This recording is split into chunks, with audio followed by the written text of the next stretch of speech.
Sepertinya market relatif tenang karena ini berarti tercatat sebagai 3 hari pergerakan yang relatif tidak menunjukkan gejala ataupun gejolak yang sangat tinggi. Jadi terbukti dari volatility-nya aja masih relatif tenang.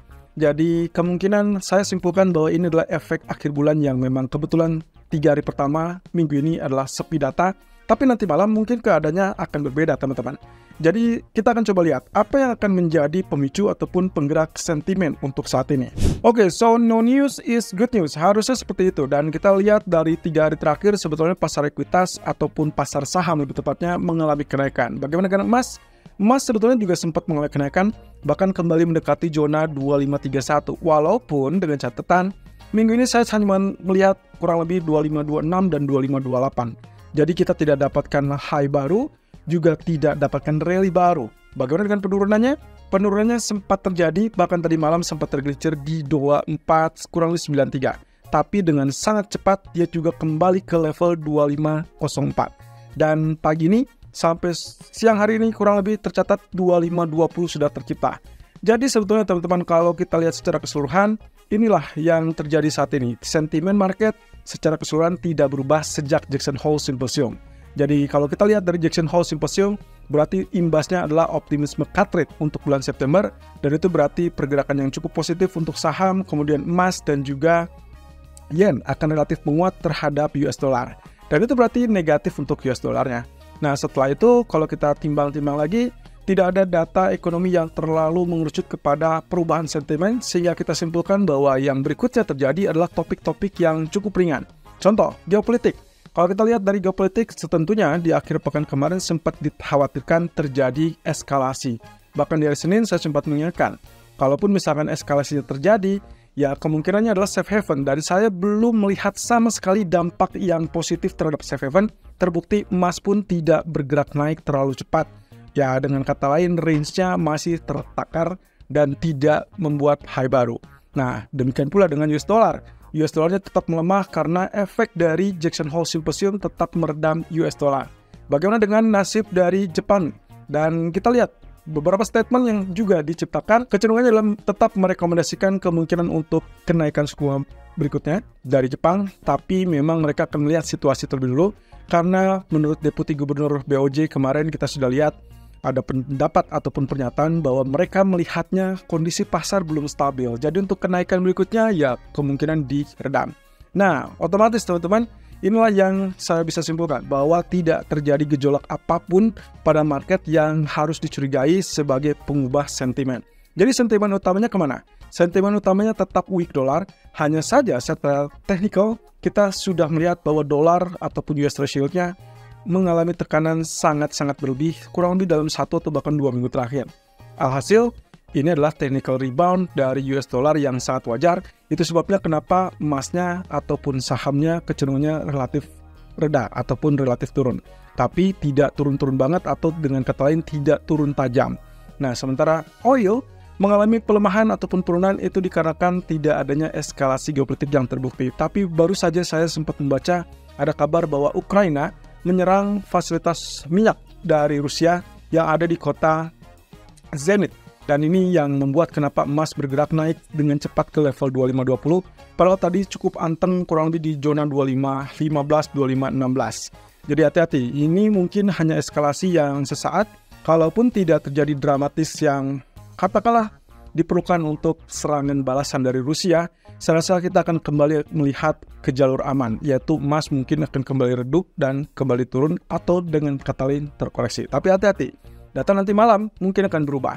Sehingga kalau misalkan kita lihat dari secara keseluruhan, secara minggu ini kita hanya akan menyisakan 2 basis data dari Amerika dan juga 1 dari inflasi. Inflasinya adalah zona Amerika, mungkin kita lihat dari inflasi PCE besok. Kemudian dari zona Eropa kita akan lihat dari CPI-nya, itu juga akan dirilis dengan besok.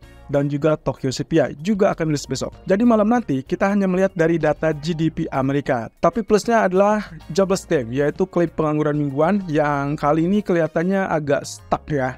Kurang lebih levelnya 230.000 atau 232.000. Kalaupun tidak terjadi lonjakan, harusnya market kembali tenang dan imbasnya adalah efek akhir bulan.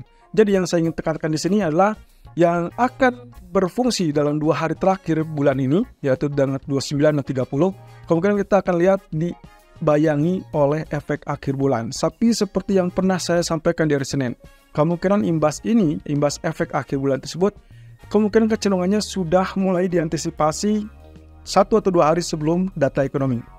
Ini juga dikarenakan ada data ekonomi di akhir pekan atau di hari Jumatnya, sehingga kalau misalkan lihat dari kebiasaannya, mereka akan kecenderungannya memajukan terlebih dulu ataupun lebih awal untuk dampak dari arus akhir bulan. Nah, di mana imbas dari efek akhir bulan tersebut, biasanya kecenderungannya tingkat permintaan terhadap US dollar yang meningkat. Ya, kalau kita kaitkan dengan technicalnya yang sudah relatif oversold, lalu kemudian ada efek akhir bulan, saya rasa cukup wajar kalau kita dapat dorongan untuk dolar kembali mengalami kenaikan walaupun hanya bersifat sementara.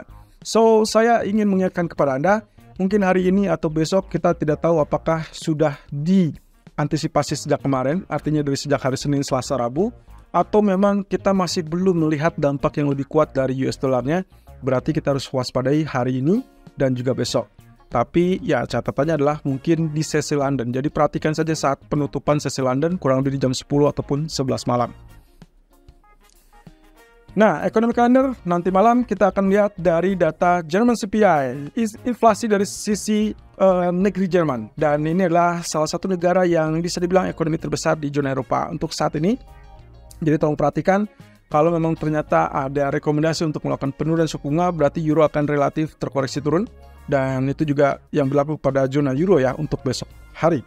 Tapi untuk nanti malam lagi, GDP Amerika dengan initial jobless claim dirilis bersamaan.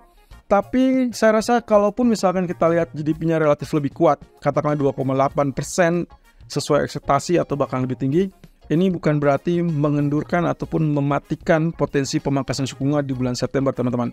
Ingat yang dikatakan oleh Powell kemarin dan juga rekan-rekan dari FOMC, mereka cenderung melihat adalah data ekonomi tersebut relatif bergeser ke fokus ke sisi tenaga kerjaan. Itu berarti initial jobless claim atau klaim pengangguran mingguan itu yang akan lebih diprioritaskan, dan mereka akan mencoba untuk mengkalkulasi ulang untuk unemployment rate yang akan rilis minggu depan. Jadi kalau misalkan GDP-nya relatif kuat, saya rasa wajar dolar akan mulai kenaikan, kemudian emas akan sensitif ke sisi negatif, berarti akan penyelip penurunan. Tapi tolong perhatikan lalu cermati angka berapa yang muncul di initial jobless claim. Kalau angkanya masih di relatif 230, 235, saya rasa kita akan dapatkan dolar kembali tertekan turun, dan itu berarti kesempatan untuk emas kembali naik atau bahkan menapaki zona resisten terbaru. Dan itu berarti 2527, 2531 kemungkinan akan menjadi penentunya. Apakah tembus saat ini atau tidak? Nah, kalau saya sih pribadi melihat kemungkinan data PCE yang baru akan menggebrak untuk pergerakan market. Jadi saya akan biarkan hari ini dolar menguat, secara teknis juga sangat wajar. Begitu pula dengan emas terkoreksi juga sangat wajar.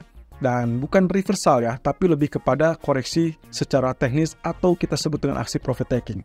Nah, sementara kalau misalkan initial jobless claim-nya melejit kembali 240.000 ke atas, oke, berarti kita akan lihat potensi yang sangat besar untuk emas kembali naik dengan cepat, lalu bahkan menerobos 2531 dan bikin atau mencetak high baru. Berarti dengan demikian PCE kayaknya nggak akan terlalu bermanfaat.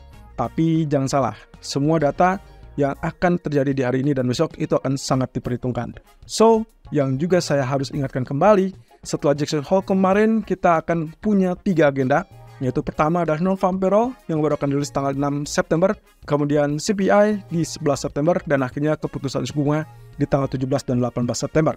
Karena di situ pula, selain suku bunganya, kita akan mendengarkan terkait dengan dot plotnya. Apa rencana ataupun agenda Fed untuk 3 atau 2 pertemuan tersisa di tahun 2024, termasuk juga rencana suku bunga untuk tahun 2025.